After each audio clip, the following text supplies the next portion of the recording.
سوچو حدیث پاک کا مضمون ہے کہ جو بچہ ماں باپ کو محبت کی نگاہ سے دیکھتا ہے، اللہ کے حبیب علیہ الصلوۃ والسلام فرماتے ہیں اسے مقبول حج کا ثواب عطا دیا جاتا ہے۔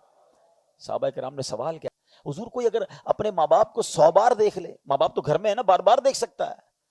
نبی پاک نے کیا فرمایا؟ اللہ اکبر و اطیب، اللہ بہت بڑا اور پاک ہے، اگر کوئی 100 بار بھی دیکھے اللہ 100 حج کا ثواب عطا فرماتا۔ ماں باپ، اچھا اب ذرا سمجھداری والی بات سمجھو نا، محبت سے دیکھنے پر حج کا ثواب ہے تو پیر دبانے کا ثواب کتنا ہوگا؟ کھانا کھلانے کا اپنے ہاتھ سے ثواب کتنا ہوگا؟ کبھی سوچا آپ نے؟ اتنی نیکیاں ہیں تمہارے گھر میں۔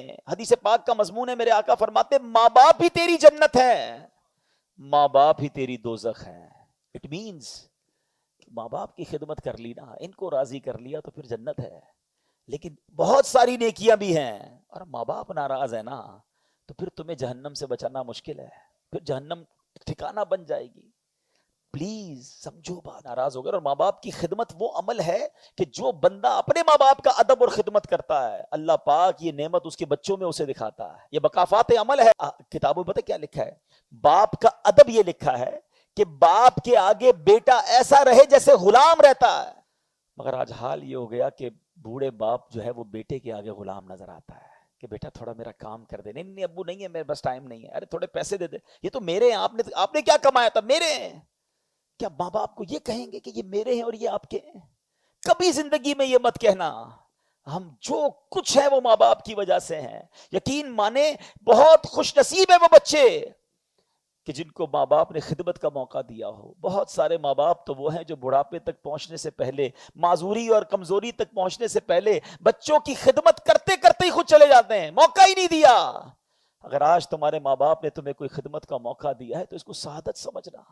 ہمارے پیسوں کا نصیب ہے کہ وہ ماں باپ پہ خرچ ہو جائے۔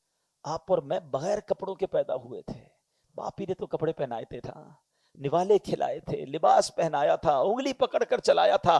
کسی موقع پر والد نے یہ نہیں کہا کہ یہ میرے اور یہ تیرے ہیں۔ ارے وہ تو یہی کہتا رہا بیٹا جو کچھ میرا ہے سب تیرا ہے۔ اور آج تم تھوڑے مالدار ہو گئے، تھوڑی عزت مل گئی، تھوڑا مقام مل گیا تو ماں باپ کو کہتے ہو یہ میرا ہے۔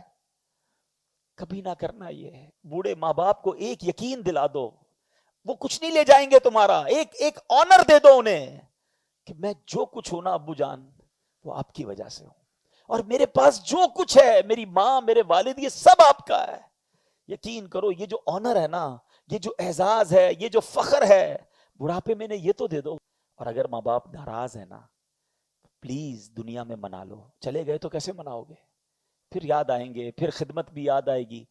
اور جن کے ماں باپ چلے گئے ہیں خوب دعائیں کریں، ایصال ثواب کریں، ان کے لیے صدقہ و خیرات کریں۔ میں تو کئی بار مشورہ دیتا رہتا ہوں کہ ہمارے ماں باپ نے ہمیں دنیا میں گھر دیے ہیں نا، اللہ نے جس کو نوازا ہے نا وہ اپنے ماں باپ کو جنت کا گھر لے کے دیتے ہیں۔ وہ کیسے؟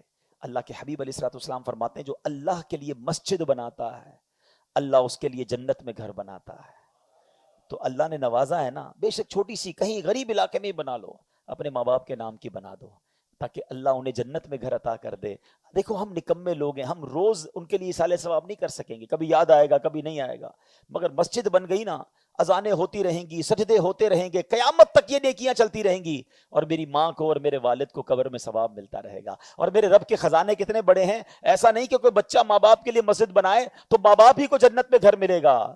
وہ رب کریم بہت بڑا ہے، اس کے خزانے بھرے ہوئے ہیں، جو مسجد بنائے گا اللہ اسے بھی جنت میں گھر عطا فرمائے گا۔ تو یہ ماں باپ کے لیے فکر کیا